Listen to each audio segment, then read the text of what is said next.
All right, people. Rah here for Punch Out Boxing with my colleague Carl Hall, better known as the Bandit, online. We're here to discuss a massive weekend of fighting, two sides of the Atlantic. We're not going to be there, unfortunately, but we will be in spirit. How are you, first of all, Carl? This lovely Friday, beautiful spring day. Yeah, very well, thank you, mate. It's not as beautiful up here, unfortunately. It's quite grey and miserable. So yeah, but looking forward to a massive weekend of boxing with one of the fights that could potentially be fight of the year. Mm-hmm. Absolutely. Of course, before we go into that, we at Punch Out Boxing on Saturday night will be covering our friends at TM14 Promotions, York Hall. Great little small hall card. If you want to come along, ticket pass. My friend Trey runs that. Um, hey, for small atmosphere, don't get any better than York Hall. There's some real big ticket sellers on the night, so the atmosphere will be banging. So if you want to watch some live boxing, be delighted to have you guys join us. And Dave, who can't be with us today, he'll be there on commentary duty with none other than Denzel and Linus, two former foes. They're going to put their rivalry aside just for the night. So Am I yeah, right in thinking that we've got exclusive media to that? um, I think we're going to be at the front of the queue. Let's say Yeah, so that'll be a great little gig for Dave being on commentary with those two illustrious names. But definitely. the two shows that are going to have worldwide significance, starting here in the UK, over in Wales, Cardiff, our own Joe Cordina, he gets a second bite of the apple for the IBF Super Featherweight Championship against Shavkatdzhon Rakhimov. Of course, Joe won it in quite sensational fashion last year, knocking out Agawa in the second round with a single shot. Got stripped due to politics. He was out injured, but now he's looking to get that back. So we'll start there. Our own Joe Cordina, what a fighter he's been in terms of technical ability. Career was a bit of a slow burner after he turned pro after the Olympics, but he reached the top in spectacular fashion last year. Can he do it again back in his hometown? What do you think, Carl? I think if anyone's got a huge a chance of doing that in their hometown, it's definitely Cordina. He's not one to shy away from the big occasions, and as you said, politics unfortunately ruling him to be stripped of his title. Um, it's a massive fight, a massive opportunity for him, and I do think that he's got more than enough to come out victorious in Cardiff. I do. Mm-hmm. How do you analyze the fight going? If you've given it any thought. I mean, I haven't kind of looked into it in too much depth. I'm thinking off the top of my head here. I think it's fair to say that he's obviously got huge power. Um, and I think it would be. I don't think you would go far wrong in thinking that Cordina has got enough to potentially end this inside 7 rounds. Mm-hmm. What about yourself? I'm a lot more worried for Joe in this fight than people are. I think a lot of people are too high on that sensational knockout Agawa. last year. Yeah. Ogawa was 35. He's been knocked out before. He's been down a few times. I wonder whether we're jumping the gun as to just how hard Joe hits. I mean, if you look throughout his career, we've not really seen that many of those sort of knockouts. That Uh-huh. doesn't mean he never had it in his locker all along. sometimes fighters do hold back when they're at a lower level because they want to work on other things. And Joe is that sort of cerebral fighter. He may well have done that. But yeah, these former Soviet guys, I just think that they're often a lot tougher Yeah. than we realize. Having spoke to people from that part of the world who grew up in there, that one of my colleagues was telling me that it's not so much that they're just naturally genetically tougher. It's just that from a young age, they're all sort of almost forced to try everything. Yeah. And the authorities then sort of identify what you've got an aptitude for. So they filter out the people who don't have an aptitude for something quite quickly, if you get me. And if you Yeah, of have got an course. aptitude for it, well, it's almost, yeah, I know they're not totalitarian states anymore, but there's still that social expectation, right? You're good at this, do it for the glory of the country. And there's that expectation you pursue that. So I don't put too much stock in the fact that Barrett had Rakhimov down and hurt.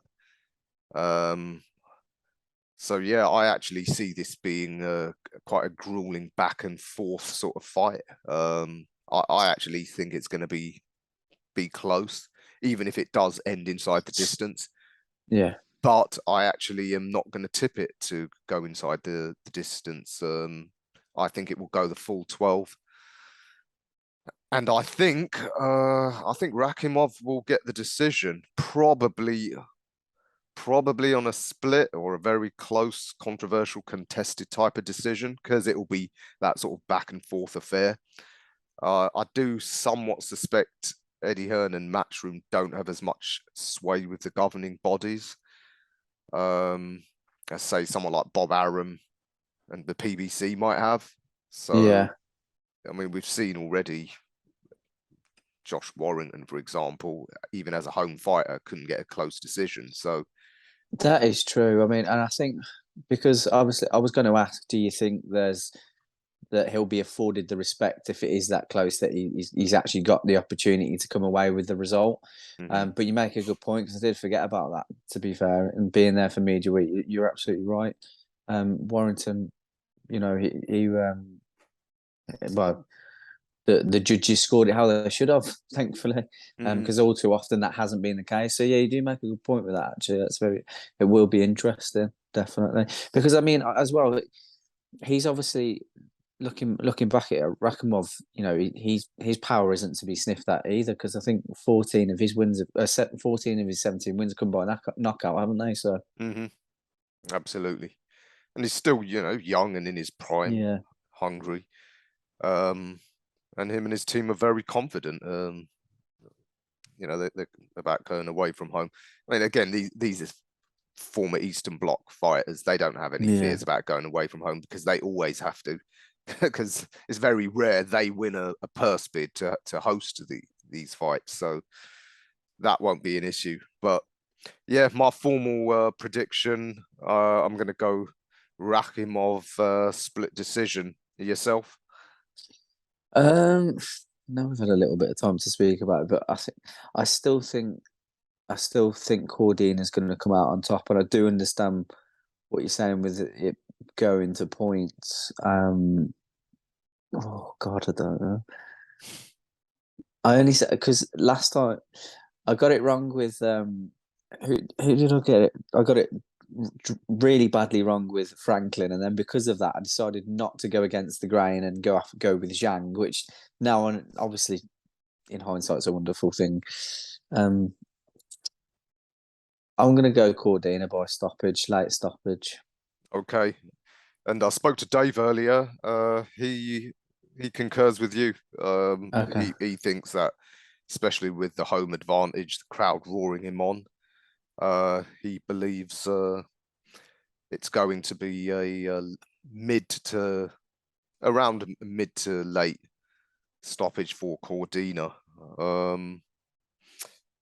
couple of the other fights on that card, any of them interested you? I think that the interesting one for me, and certainly for Dave, he's really high on Sandy Ryan, probably becoming the first world champion ever from Derby. So he's naturally predicting her Yeah, to win on points. So I mean, I think I've been so fixated on Tank and Garcia and Davis and Garcia that I'll be completely honest. I've not paid much attention to the home card, which isn't very good of me, to mhm. be honest. So I think you're probably the best person to talk about that one, mate.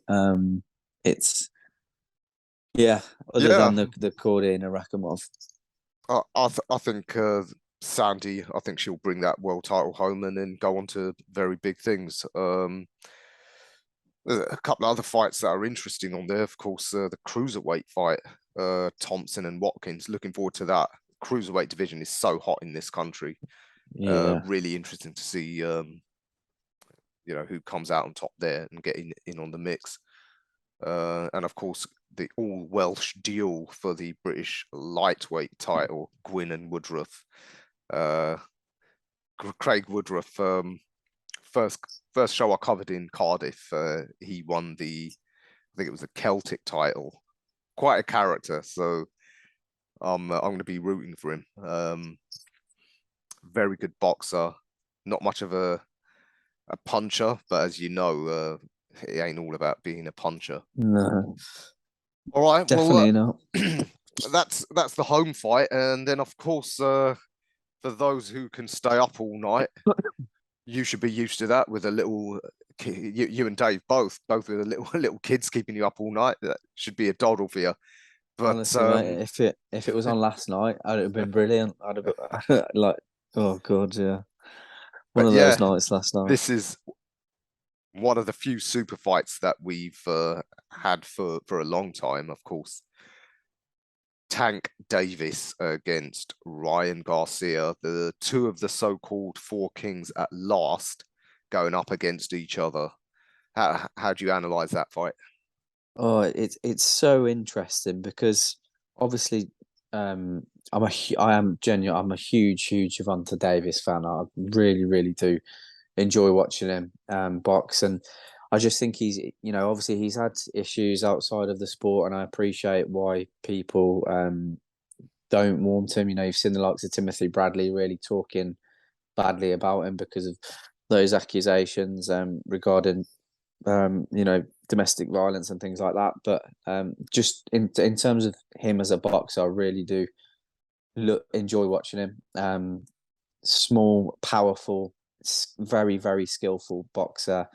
But Ryan Garcia, really, really interested to see what he can do because I don't.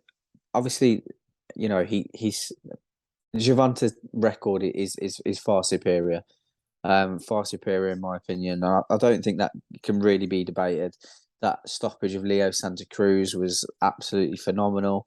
And obviously they've both. Who did they both fight? I can't remember off the top of my head. They've both come up against the same guy, haven't they? I What's his believe it name? was Fonseca. Yes, was Fonseca. Yeah. And Ryan Garcia made absolutely light work of that. Where Gervonta Davis still come out with a KO victory, but probably looked a little bit more awkward against Fonseca, who was quite rangy, which is what Davis is going to come up against with Ryan Garcia. Now, I've not watched anywhere near enough of Ryan Garcia as a boxer. I think a lot of people obviously know him as a social media personality, and that's probably why he hasn't been given the credence that he may well deserve. Because in terms of what I have seen, his skill set looks incredible. His speed is absolutely incredible. He has that I think they've called it the ghost punch, haven't they? Mm-hmm. Which he obviously hit Fonseca with, and I think it's going to be interesting. I'm backing Davis to win. How that's going to come about, I'm not quite sure yet. We'll get into that when we get towards the end of the video. But it's so intriguing. It's so intriguing. But it's interesting that the likes of Devin Haney and um, Stevenson have come out and said that they're backing they're backing Ryan Garcia to get the win, and because of that, Eddie Hearn has now gone back on his original prediction, and he thinks that Ryan Garcia is now going to win. I think it's on paper it's a 50-50 fight, but I can't see anything other than Davis wins simply because of his experience. Mm-hmm. Who do you want to win, incidentally? Do you know what? Like I said, I'm a huge fan of Davis, but part of me wouldn't mind Ryan Garcia winning to kind of because if he is that good, then I think he deserves to shake the social media star Mm-hmm. sort of status and be looked at as a proper boxer because I know he is, but he's like in that transitional phase of social media influencer and a great boxer. So I want Tank Davis to win, but if Ryan Garcia won, then I wouldn't begrudge him because I think he deserves the accolades. Mm-hmm. I mean, I've got a different view on it. A few years ago, I was not high on either of them. And in that sense, I don't think Davis is much better than Ryan in terms of how, as a fighter, he should be perceived because Mm-hmm.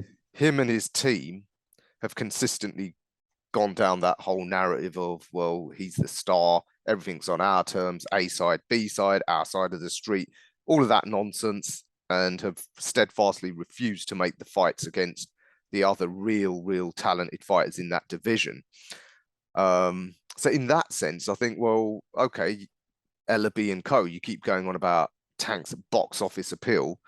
Well, then are you really much better than a social media star? If your whole shtick is, yeah, we sell more, well, great, but you ain't fighting the best. Yeah. So are you really that much better than a pretty boy who's got a lot of social media followers? So I weren't high on Davis because of that. Ryan, of course, I ain't got a problem with fighters having a great social media profile. Of course, us as guys follow, in the media, we try and encourage these guys. You got to Yeah, get of yourselves out course. there. What I didn't like about Ryan was after he beat Luke Campbell, he had a crack at the WBC title guaranteed, but then went missing. Now, I know he said he had health issues and, etc. If you have, fine. But then he starts piping up when his rivals fight, saying, "Oh yeah, I would have done better. I'd have done this to you." Well, no. Look, if you're gonna go off sick, don't pipe up when everyone else is actually fighting. So Yeah. the two of them, I didn't have much time for either of them in that sense. But we are where we are now. And because of the way the politics are working, I am really rooting for Ryan because even now, Ellaby's still going down the same line of, the big fights will happen when it suits us, when it makes business sense, etc., etc. So the only way those big fights do make sense is when he has to take them because he's been beaten. So that's why I'm really rooting for Ryan in this. In terms of their resume, I actually do contest that Gervonta's is much better. Fair enough. Because on paper it is, but then delve a bit deeper and look at the names. Gamboa and Santa Cruz, naturally much There we smaller go. guys, Yeah. older and much smaller. Yeah. Fair Um, point. and yeah, he's been active since then. Barrios, Cruz, Romero, Garcia, Hector Garcia, they're all good, but none of them are, exceptional contenders. I don't think they're, particularly a higher level than say Targo and Fortuna.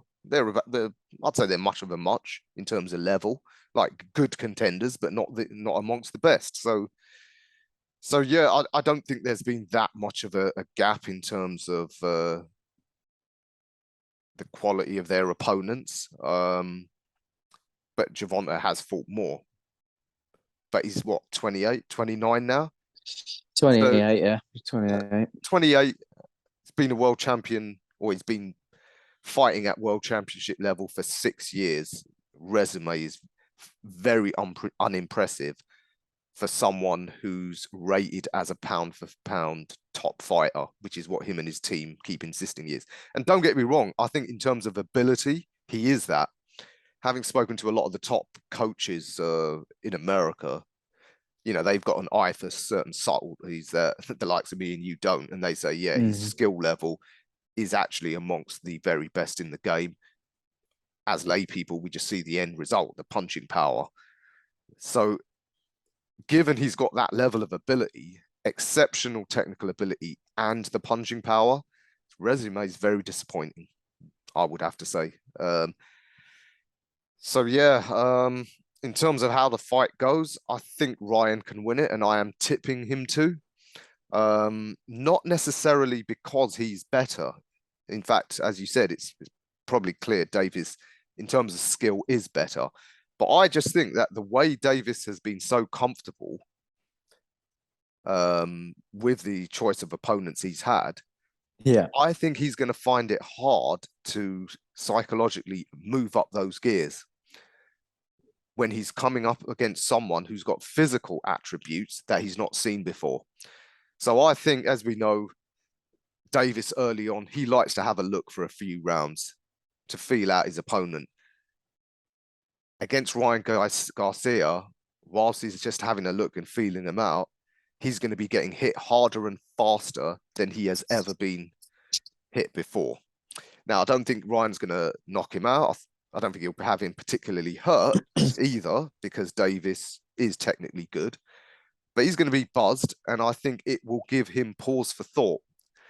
Enough pause for thought that while he's looking for that opening that he's got used to doing, Ryan will be picking up the rounds. And then it will get to the sort of latter part of the fight where Davis suddenly realizes, oh, I've got to pull something out now. I've let too many rounds go by. But again, because he'd have felt some of that punching power early on, he will be second guessing himself and be a bit more hesitant than he was against some of those lesser fighters. And yeah, I think at some point in the fight, maybe late on, he might catch Garcia, probably will, probably have him hurt, may have him down and almost out.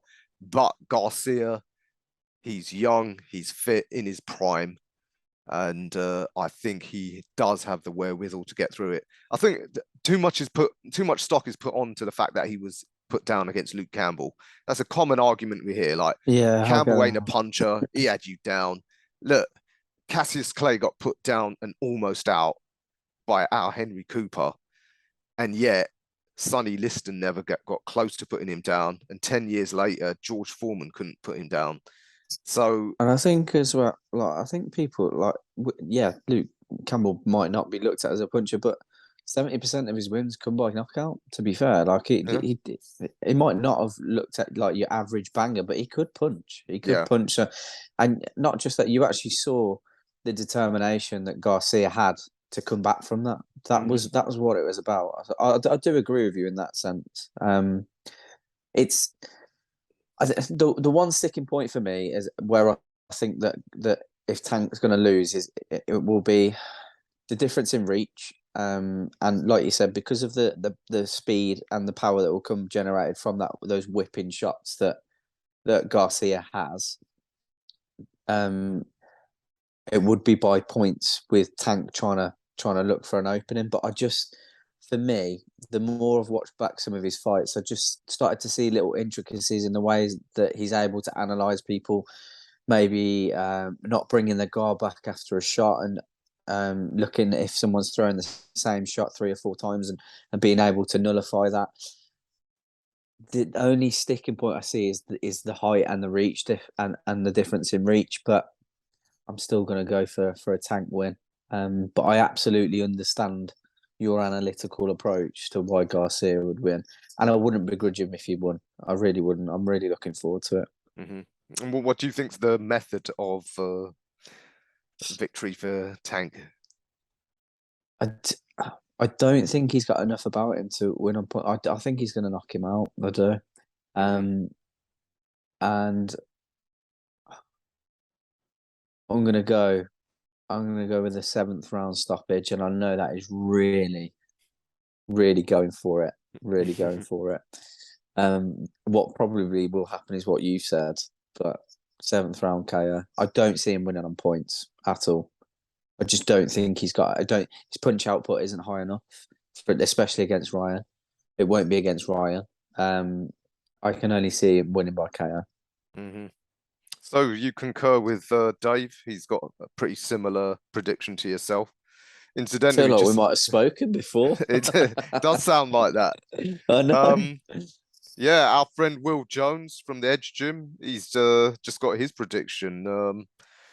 He says Garcia early or Tank late. So again, Early yeah, Garcia.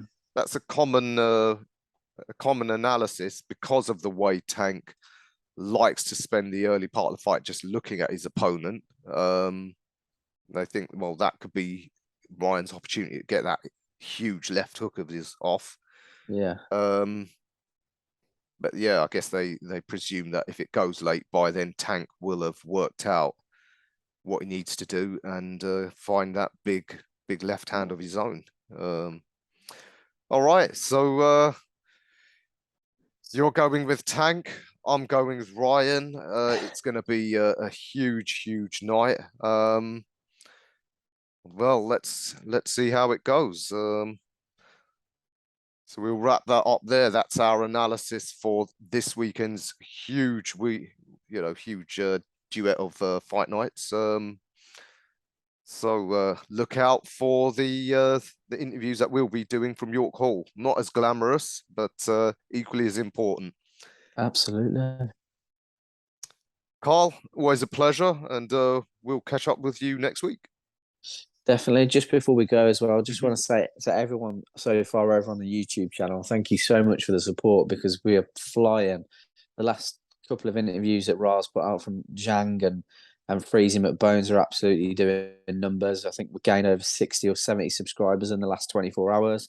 Just hit about 125 subscribers now, which is brilliant. So please just continue to give us your support so we can continue to grow this channel and get to these international shows hopefully in the future. Absolutely, yeah. I think we all like to get to some of these exotic locations and bring you some content. All right, Carl, we will catch up next week. Perfect, mate. Look forward to it.